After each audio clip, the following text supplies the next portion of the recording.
everybody, welcome back to the channel. Thank you so much for tuning in today. Happy Sunday. As you can tell by the title, this is going to be relatively quick video because I am doing a little whip catch up and share with you a little bit about what's going on in the sewing room. So I want to welcome all of those who are new to the channel and welcome back to those who continue to tune in from week to week. Two things real quick. The Bridget trousers, if you saw my previous video, I'll pop that up here. Go check out that video. But the sale for the Bridget trousers end the day after you're seeing this on Monday. So you're seeing this on Sunday. So on Monday, the following day, tomorrow, this pattern will go off sale. It is $9.50 and you can save an additional 10% using my code Q4SND, which I'll put on the screen and I will link down in the description box. But go check out that video just so you can see it's definitely that whole is fitting my elevating my casual handmade wardrobe. So that was a perfect segue into getting that going. The second thing is thank you everybody who has jumped on the list for the advent calendars. Yes, if you did not see the Sewing Buzz, I announced that I will be offering advent calendars. It is a 12-day advent calendar. I talked all about it in last week's Sunday's video. Go check it out. But if you did and you forgot to get on the list, go ahead and get on the list. I will be opening it up here within the next couple of weeks, and I did up my count a little bit, and so but once they're gone, they're gone. Remember, it's just me pulling all of this together, so I don't want to put more on myself than I can bear, but it is enough for those for sure that have signed up. But go ahead and sign up, so once they go live, they go live. Once they're sold out, they're sold out. And so yes, I am so super excited. I'm glad you all are so super excited about the advent box as well. Remember, it is only open up to USA residents this year, so go ahead, get on the list. It's down in the description box. So what are the couple things that I have done? The whips. So me personally, as a sewist, I don't like whips. I like to just finish things, even if it take me, you know, maybe it'll take me a few days or something, but I can't go months with something that's sitting around waiting for me to finish it. My brain just won't let me do it.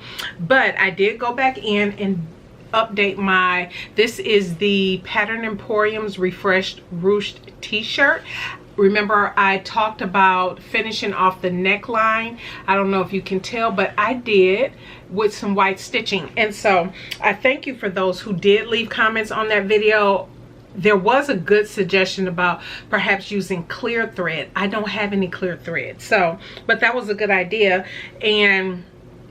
But having thought about it, I think I had mentioned in a previous video, by the time we left for the game, I totally forgot to do this before we left, and so went to the game, went to the Packer Dallas Cowboys game, didn't have this done on the neckline, but when I got back and washed it, I just went ahead and did the stitching, and I love it. I mean, it's perfect for, it's a sports shirt, and so sports t-shirt, love it. I love it, love it, love it. And I will be wearing this more frequently now, even though this shirt, y'all, is so old, so old. I mean, it's, you know, it's discolored in some areas, but I don't care. I wanted to keep this shirt and wear it for games and different things like that. I love it. So I do like, I did the zigzag stitch. I don't know if you can tell.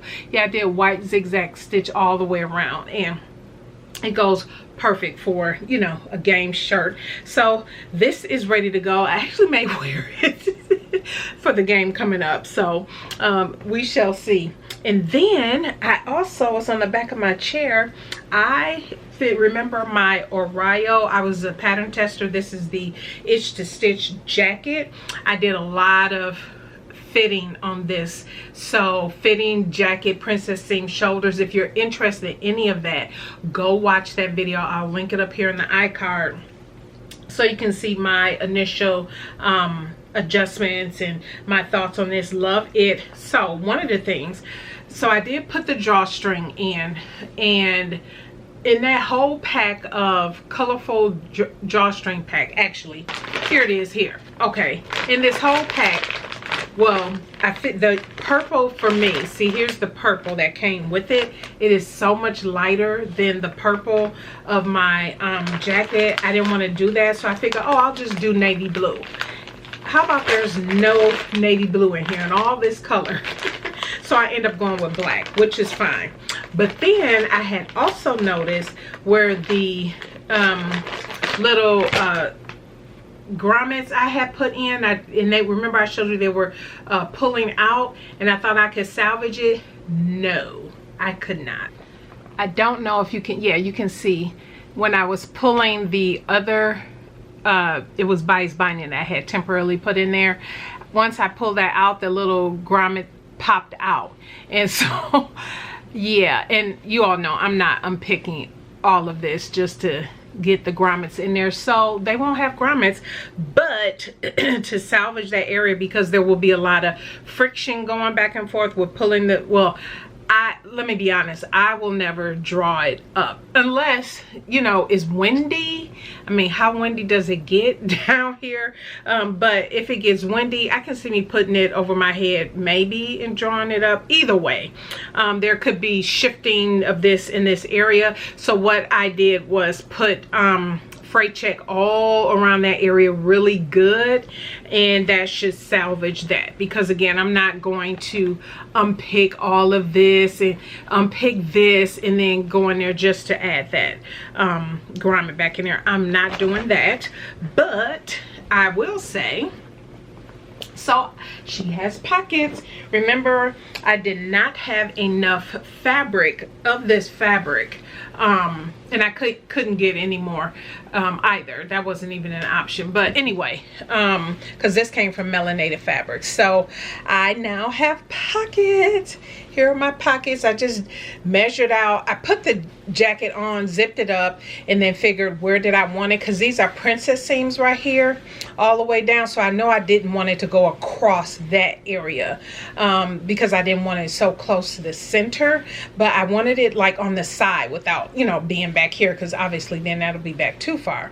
And so what I thought will be comfortable for me, even though I never put my hands in my pockets like this ever. I don't care what kind of coat I have on that has pockets. It's mainly so I can throw my phone in there or some keys. If I just have this on and I just want to throw my keys or phone or something in there, I might have a couple bucks and maybe throw my you know, little short wallet in here and go, and this is all I want to do.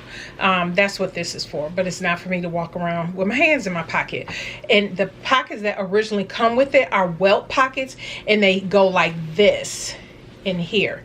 And you all know I am very serious. I want to make another one of these in another color. I love this, I do. And now that I got the fit, that's the thing, once you update something and get the fit on a pattern that you like, you don't mind making multiples, doing little things to it, because for the base of it, it fits. It is, you know, it's good to go. So my whips are done, my shirt and my jacket, so that is off of my list.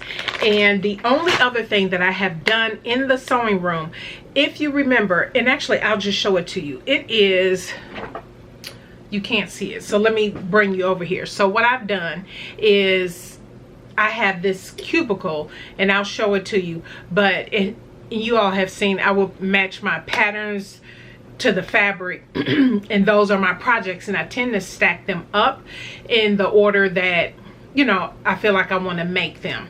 So what I did after, no, it was before we went to Dallas, what I did was go through all of those cubbies, and I cleaned out. I had shared in several videos patterns that I had that I wanted to revisit, or oh, I want to sew this up, I want to sew this up. I wanted to sew up all the things, patterns that were in my stash.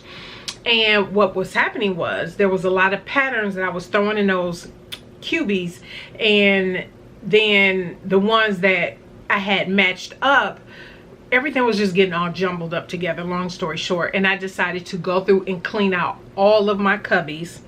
I put all of those patterns back that I was like, you know what, no, put all these back, work with the ones that is in your immediate forefront, because there are several that's coming up around the corner. So make sure, if you have not subscribed, go ahead and subscribe, and don't forget to thumbs up this video on your way out. I would greatly appreciate it. It does help the algorithm, as you all know. But there is, you know, some projects that I'm just ready to go, and I think I was overwhelming myself with, oh, I just kept adding patterns, and I didn't have, you know, for the most part, matching the fabric with the pattern, and it was just a bunch of patterns in there mixed up with stuff that I had already planned. So it was just a mess, and so I decided to, you know, clear all that out. What's in my cubby now is what's getting ready to come up on the channel. A few things that I'm already working on, and so I'm going to show that to you real quick. So here is my shelf. I know I get a lot of comments on this. Bethany actually gifted this to me. I don't know if you all remember Bethany, and I cannot remember for the life of me the name of her channel, because she does have a YouTube channel. But anyway, she had gifted me that. I know a lot of people like this box. I do too. Absolutely love it. But here are my cubbies. There's 3, and so what I've done was make sure that everything that I'm working on is matched up in here with the fabric, and so I can go through and just clean these out, because as you saw my previous video, I did some fabric shopping. If you missed my previous haul video, go check that out. That is a good fabric haul. But I did just pick up another piece of fabric. This is just one piece. I picked it up. I actually talked about this already, that I was going to get it, but I hadn't purchased it. And so since I was seeing Roz, this came from So Much Fabric, and she hosted the Sewing Fashionistas last weekend, and I knew I wanted this fabric, and so I went ahead and ordered it and picked it up from her while we were at the meeting. But this is what it is. She's been washed, so she is wrinkled, but I folded her up. She is so, and I love, don't you love if the fabric softener, whatever it is that you use, maybe you don't use anything, but for those who do use fabric softener and stuff like that, don't you just love when you wash your fabric and you smell it and it's like, oh, that smells so good? But anyway, so, but you all remember I talked about the Paris pants, which Aronica B. Cole made for mermaids is the designer for that pattern, and I said I wanted to make them. It's in my bucket, the fabric that I'm going to use just to do a muslin to get the fit right, but I want to do the pants. I'll pop that up again here, because I want to do the, and y'all know I'm not usually a stripe person, and so, but I saw those pants in stripes with that gathered side panels, because then I can turn the direction of the pattern to get a different look. And so, you know, we're gonna see how these stripes match up in the front and the back. I'm gonna try my hardest to get that center back seam and that center front seam to look okay. The sides and stuff I'm not worried about, because I get to change the direction of those panels, which is nice. But yep, I picked up 3 yards. This is a cotton linen blend. I don't have the card in front of me. It's over there, up there on my shelf. But it's a cotton linen blend. Oh no, wait a minute, do I have it? Actually, I have it here. I still have Roz's my bag that she gave it to me in. It is a vibrant, it's called Vibrant Multi-Stripe Linen Cotton Blend. It's 57 inches wide, 72% linen and 28% cotton. And this was $28 a yard, and I purchased 3 yards. And yes, I wanted something really nice for those pants, because I have a couple, one top that I'm getting ready to work on. That's this orange. Can you see that? It's kind of this orange purple in there, orange color. And then I just figured, like, why not make tops in some of these different colors? solids, mainly solids, that I can coordinate with this, is what I was thinking. But yeah, we shall see. But yeah, so this is going in the bucket with off my shelf and in the bucket for that, because then once I get the muslin, the fit good, I'll be ready to cut out the good stuff. So perfect timing for fall too. So that is it. That's what's going on in the sewing room. A little quick catch up. Next up on the channel is, I was gonna do, because with my fabric haul that I did, I was gonna do some pattern and fabric pairing, but that might come up on Wednesday, because I already know what I'm going to do with several of those fabrics that I picked up. And so yeah, I probably will go ahead and share that, because the other stuff I'm working through those cubbies, and so I'm ready to get that stuff out on the channel so you can see what I have been sewing. So that's it, everybody. Thank you so much for tuning in today. I greatly appreciate it. And if you think you will be interested in an advent calendar box, advent box, 12 days of gifts, little surprises every day, make sure that you get on the list. I will leave it down in the description box down below. Again, those who are on the list will be the first notified that the boxes are live and ready for purchase. And yeah, that it will just stay open for them for maybe a day or two, a couple days, and if they don't sell out or I have any left over, I'll go ahead and open it up to the general public, but only those on that list will be notified first. So all right, everybody, thank you so much for tuning in today. I greatly appreciate it. You all have a fantastic rest of your week, and we'll see you on Wednesday. Bye.